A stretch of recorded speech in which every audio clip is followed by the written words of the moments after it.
Hello बच्चों, कैसे हो आप सब। उम्मीद है बढ़िया होंगे और आप लोगों की तैयारी परीक्षा को लेकर बहुत अच्छी चल रही होगी। प्यारे बच्चों, आज के इस वीडियो के माध्यम से झारखंड बोर्ड क्लास 8 की परीक्षा, जिनकी परीक्षा 28 जनवरी को होने वाली है, उनको लेकर बोर्ड द्वारा जो झारखंड शैक्षणिक अनुसंधान एवं प्रशिक्षण परिषद है, JCERT के द्वारा जो मॉडल पेपर जारी किया गया, उनके हम कंप्लीट सोल्यूशन को देखेंगे।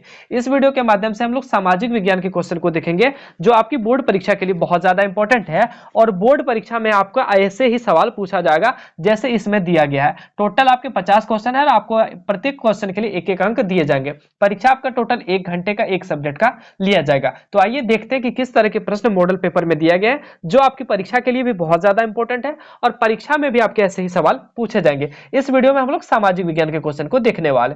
कुछ निर्देश दिया गया कि टोटल प्रश्न आपके 50 दिए गए, सभी प्रश्न का उत्तर आपको देना है। प्रत्येक प्रश्न के लिए एक अंक निर्धारित है। प्रत्येक प्रश्न के 4 विकल्प दिए गए, सही का चयन करना, गलत उत्तर के लिए कोई भी अंक आपको नहीं काटा जाएगा। तो पहला क्वेश्चन आपके स्क्रीन पे, भारत के प्रथम गवर्नर जनरल या पहले गवर्नर जनरल कौन थे? तो भारत के पहले गवर्नर जनरल कौन थे साथियों? वॉरेन हॉस्टिंग्स। ऑप्शन नंबर डी हो जाएगा बिल्कुल करेक्ट आंसर। अगला क्वेश्चन है, लॉर्ड क्लाइव ने भारत का मानचित्र तैयार करने की जिम्मेदारी किसे सौंपी थी? तो जेम्स रेनल को सौंपा गया था भारत का जो है नक्शा तैयार करने की जिम्मेवारी, मानचित्र तैयार करने की जिम्मेवारी। अगला प्रश्न है, राज्य हड़प नीति किसने शुरू की? हड़प का नीति जो शुरू किया था वो लॉर्ड डलहौजी ने शुरू किया था। ऑप्शन नंबर बी हो जाएगा बिल्कुल तीसरे का सही ऑप्शन। ठीक है। अगला प्रश्न है, इतिहास को कितने कालखंडों में बांटा गया? तो इतिहास को प्यारे बच्चों 3 कालखंडों में बांटा गया। कितने कालखंडों में? 3 कालखंडों में बांटा गया। फोर्ट विलियम किला किस शहर में बनाया गया था साथियों? तो आंसर हो जाएगा कलकत्ता शहर में। कहां पे बनाया गया था? कलकत्ता शहर में फोर्ट विलियम नाम का एक किला बनवाया गया था। अगला क्वेश्चन पूछा गया, टीपू सुल्तान कहां के शासक थे? तो टीपू सुल्तान मैसूर के शासक थे, इसलिए इसे शेर ए मैसूर के नाम से भी जाना जाता है। क्या जाना जाता है? शेर ए मैसूर के नाम से जाना जाता है। ये टीपू सुल्तान कहां के शासक थे? तो मैसूर के शासक थे। अगला क्वेश्चन बोला गया, भारत में अंग्रेजों द्वारा किस फसल की खेती किसानों से जबरन कराई जाती थी? तो नील की खेती किसानों से क्या की जाती थी? जबरन कराई जाती थी, जिनके कारण 1859-60 की ईस्वी में 1859-60 में नील विद्रोह हुआ था। अगला क्वेश्चन है साथियों नंबर 8वां नंबर, कोल विद्रोह कब हुआ? कोल विद्रोह कब हुआ प्यारे बच्चों? तो 1831-32 में कोल विद्रोह हुआ था। अगला क्वेश्चन है हमारा, भारत में पहली सूती कपड़ा मिल कहां स्थापित हुआ? तो पहली सूती का कपड़ा मिल कहां स्थापित हुआ? मुंबई में। ऑप्शन नंबर क्या हो जाएगा? बी नंबर बिल्कुल सही जवाब हो जाएगा। अगला है, 1857 की क्रांति का नेतृत्व रांची से किसने किया था? तो विश्वनाथ सहदेव ने। विश्वनाथ सहदेव ने रांची से 1857 की क्रांति का क्या किया था? नेतृत्व किया था। अगला प्रश्न है, संथाल, मुंडा और उरांव किस राज्य की प्रमुख जनजातियां हैं? तो संथाल, मुंडा, उरांव ये कहां पे पाए जाते हैं? झारखंड राज्य की मुख्य या प्रमुख जनजातियां। Option number D. अगला प्रश्न है अगला क्वेश्चन है 12वां नंबर, 1857 की विद्रोह का तत्कालिक कारण क्या था? दाढ़ी रखने की मनाही? ना जी, छुट्टी नहीं मिलना, यह भी तो तत्कालीन कारण नहीं था। तत्कालीन क्या था? चर्बी वाले कारतूस का अफवाह फैला दिया गया था कि कारतूस में क्या भर दिया गया? चर्बी भर दिया गया है गाय और सुअर का, जिनके कारण अफवाह फैल गई थी। तो ऑप्शन नंबर डी हो जाएगा बिल्कुल सही।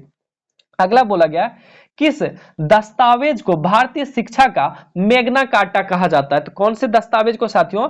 तो वुड्स डिस्पैच नाम का एक दस्तावेज था, जिसको वुड्स ने भेजा था, उसी का आंसर हो जाएगा बी नंबर, वुड्स दस्तावेज। ठीक है, वुड्स डिस्पैच। अगला क्वेश्चन है, सती प्रथा को दूर करने का श्रेय किसको जाता है? तो लॉर्ड विलियम बेंटिक को सती प्रथा को दूर करने का श्रेय जाता है। लॉर्ड विलियम बेंटिक को इस समय के जो है, जब सती प्रथा को दूर किया गया था, सती प्रथा समाप्त हुई थी, इस पर कानून लाया गया था, तो उस समय लॉर्ड विलियम बेंटिक जो थे वो जो है यहाँ के गवर्नर जनरल थे। आखिरकार में बता दें तो राजा राम मोहन राय के सहयोग से हुआ था। ठीक है, राजा राम मोहन राय के सहयोग से हुआ था, लेकिन उस समय governor general Lord William Bentinck थे।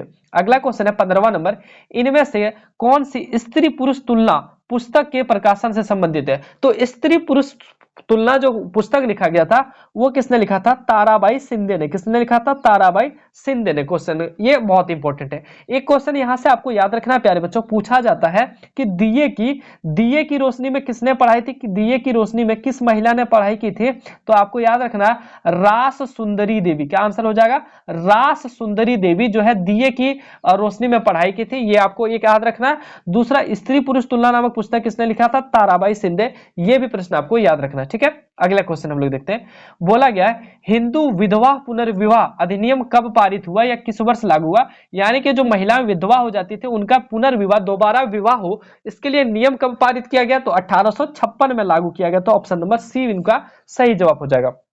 अगला प्रश्न है आर्य समाज की स्थापना किसने की, तो आर्य समाज की स्थापना किसने की थी प्यारे बच्चों, तो Dayanand Saraswati. Option number C इस प्रश्न का बिल्कुल सही जवाब होगा, ठीक है। अगला प्रश्न है हमारे बीच, बोला गया है बंगाल विभाजन के समय भारत का गवर्नर जनरल कौन था, जब बंगाल का विभाजन हुआ था तो इस समय भारत के विभाजन कब थे, लॉर्ड कर्जन। बंगाल का विभाजन कब हुआ था, 1905 में। कब हुआ था, 1905 में। यह भी पूछा जाता है कि बंगाल का विभाजन कब हुआ, 1905 में। उस समय गवर्नर जनरल कौन थे, लॉर्ड कर्जन। अगला क्वेश्चन पूछा गया, देखो बहुत ज्यादा क्वेश्चन इससे पूछ लिया गया, 20 क्वेश्चन जो है प्यारे बच्चों, 20 क्वेश्चन आपके पूछा गया है इतिहास से, ठीक है, जबकि 18 क्वेश्चन पहले पूछा जाता था। हो सकता है बोर्ड में भी 20 पूछ ले या 18-19 क्वेश्चन पूछा जाएगा जनरली। निम्न में से किसे अगस्त क्रांति के नाम से जाना जाता है, तो अगस्त क्रांति के नाम से किसे जाना जाता है, भारत छोड़ो आंदोलन को। भारत छोड़ो आंदोलन को अगस्त क्रांति के नाम से भी जाना जाता है। अगला क्वेश्चन दे रखा है कि झारखंड में कौन से हॉकी खिलाड़ी ने भारत को ओलंपिक, विश्व कप एवं एशियाई खेलों में तीनों पदक दिलाने वाली टीम के सदस्य हैं, तो याद रखिएगा जयपाल सिंह मुंडा। जयपाल सिंह मुंडा हॉकी से बिलोंग करते थे, हॉकी खेलते थे और इन्होंने जो है भारत को बहुत सारे मेडल दिलाए, ठीक है, हॉकी। अगला प्रश्न दिया गया चंद्रमा के दक्षिणी ध्रुव पर पहुंचने वाला पहला देश, तो आपको याद है कुछ दिन पहले, कुछ महीनों पहले भारत ने जो है चंद्रयान 3 लॉन्च किया था और भारत चंद्रमा के दक्षिणी ध्रुव पर पहुंचने वाला पहला देश बना है। तो आंसर हो जाएगा कौन सा, ऑप्शन नंबर सी भारत, ठीक है। अगला क्वेश्चन है पवन चक्की किस प्रकार के संसाधन, तो पवन चक्की प्यारे बच्चों कैसा संसाधन, नवीकरणीय संसाधन, ये समाप्त नहीं होने वाला है, तो ऑप्शन नंबर बी हो जाएगा। अगला प्रश्न पूछा गया कोयला किस प्रकार का संसाधन है, तो कोयला प्यारे बच्चों अजैव संसाधन है। अजैव संसाधन है यानी कि ये जिंदा नहीं है, जैव नहीं होगा, चक्रीय नहीं होगा, नवीकरणीय भी नहीं होगा, कौन सा हो जाएगा, अजैव। कोयला अजैव संसाधन है और अनवीकरणीय है, अनवीकरणीय। अगला क्वेश्चन पूछा गया जिन संसाधन का उपयोग किया जा रहा हो तथा जिसकी मात्रा ज्ञात हो वैसे संसाधन को हम लोग क्या कहते हैं, वास्तविक संसाधन कहते हैं, और जिनका हम लोग भविष्य में यूज करेंगे उसको संभाव्य कहेंगे। तो आंसर कौन सा होगा, बी वास्तविक संसाधन। अगला प्रश्न पूछा गया झारखंड में स्थित एकमात्र राष्ट्रीय उद्यान बेतला नेशनल पार्क किस राज्य में है, तो याद रखिएगा लातेहार में। देखो लास्ट में क्या आ रहा है, बेतला, ला आ रहा है और ला से क्या होता है पहले बच्चों, लातेहार। तो बेतला कहां पे है, लातेहार में। अगला प्रश्न है 26वां नंबर, बोला गया भारत की अंतरिक्ष एजेंसी इसरो के द्वारा अभी हाल ही में कौन सा मिशन चंद्रमा पर सफलतापूर्वक चंद्रमा पर भेजा गया, तो चंद्रयान 3, ऑप्शन नंबर 3 हो जाएगा। अगला प्रश्न पूछा गया पृथ्वी पर उपलब्ध कुल जल का कितना प्रतिशत पीने योग्य है, तो पृथ्वी पर जो टोटल पानी है उसका 2.7% क्या है, पीने योग्य पानी। ऑप्शन नंबर सी इसका बिल्कुल सही आंसर होगा। अगला प्रश्न पूछा गया है प्रधानमंत्री कौशल विकास योजना किससे संबंधित है, तो प्रधानमंत्री कौशल विकास योजना किससे संबंधित है, युवाओं के कौशल विकास से। किससे, युवाओं के कौशल विकास से। अगला क्वेश्चन पूछा गया इनमें से कौन सी फसल को सफेद सोना कहा जाता है, तो सफेद सोना कपास को कहा जाता है। किसको, सफेद सोना किसको कहा जाता है, कपास को कहा जाता है। और काला सोना किसको कहा जाता है, काला सोना किसको कहा जाता है, ये आपको कमेंट में बताना, ठीक है। काला सोना किसको कहा जाता है ये आपको कमेंट में बताना, देखते हैं कितने स्टूडेंट का आंसर जानते हैं। अगला क्वेश्चन हम लोग 30वां नंबर, एपी कल्चर किससे संबंधित है, एपी कल्चर प्यारे बच्चों मधुमक्खी पालन से संबंधित। किससे संबंधित, मधुमक्खी पालन से। एपी कल्चर मधुमक्खी पालन से। और एक पीसी कल्चर पूछा जाता है, पीसी कल्चर। पीसी कल्चर किससे संबंधित है, तो मत्स्य पालन यानी कि मछली पालन से, मत्स्य पालन से पीसी कल्चर। एक एग्रीकल्चर पूछा जाता है प्यारे बच्चों, एग्रीकल्चर। एग्रीकल्चर किससे संबंधित है, तो एग्रीकल्चर खेती से संबंधित है, सब्जियों के उत्पादन से। किसके, सब्जियों के उत्पादन से एग्रीकल्चर संबंधित है। पीसी कल्चर मछली के और एपी कल्चर मधुमक्खी के उत्पादन से, ठीक है। अगला क्वेश्चन पूछा गया इनमें से जनसंख्या परिवर्तन के कारण, जनसंख्या कैसे परिवर्तन होगा, अगर जन्म ज्यादा होने लगेगा, मृत्यु ज्यादा होने लगेगा, प्रवास होने लगेगा, तो उपयुक्त सभी, तो जनसंख्या परिवर्तन के सभी कारण, ठीक है।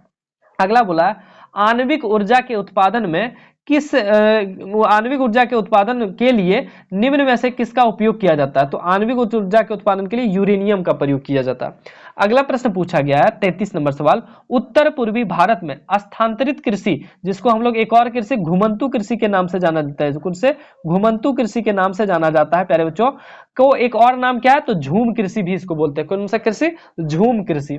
अगला क्वेश्चन पूछा गया है 21वां नंबर, ये सॉरी 33वें के बाद 34वां नंबर, 2011 की जनगणना के अनुसार भारत का जनसंख्या घनत्व कितना है? तो भारत का जनसंख्या घनत्व 382 है। 2021 की 2011 की जनगणना के अनुसार भारत का जनसंख्या घनत्व 382 है। अगर पूछे झारखंड का जनसंख्या घनत्व कितना है साथियों, तो 414 है। कितना? 414। विश्व का जनसंख्या घनत्व पूछे तो 14। विश्व का साथियों, पूरे वर्ल्ड का अगर पूछे तो कौन सा हो जाएगा? 14। लेकिन झारखंड का पूछे 414। अगर जो है भारत का पूछा है तो 382 आपको याद रखना है जनसंख्या घनत्व।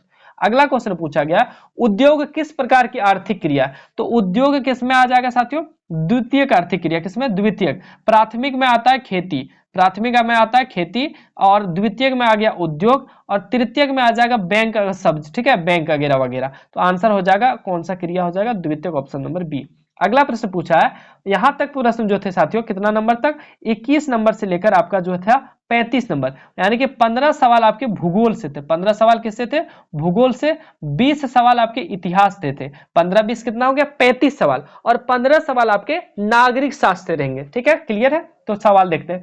बोला गया है, भारत एक संप्रभु राष्ट्र कब बना? यानी कि भारत में संविधान कब लागू हुआ? तो याद रखिएगा 26 जनवरी 1950 को, ऑप्शन नंबर बी बिल्कुल सही जवाब हो जाएगा। भारत आजाद कब हुआ था? तो 15 अगस्त 1947। पूछे भारत स्वतंत्र कब हुआ था? तो स्वतंत्र प्यारे बच्चों कब हुआ था? तो 15 अगस्त 1947 को। लेकिन संप्रभु राष्ट्र कब बना? 26 जनवरी 1950 को। ठीक है, अगला क्वेश्चन पूछा गया, संविधान द्वारा प्रदत्त मौलिक अधिकारों की संख्या। कितने मौलिक अधिकार दिए गए? तो 6 मौलिक अधिकार दिए गए, ऑप्शन नंबर बी।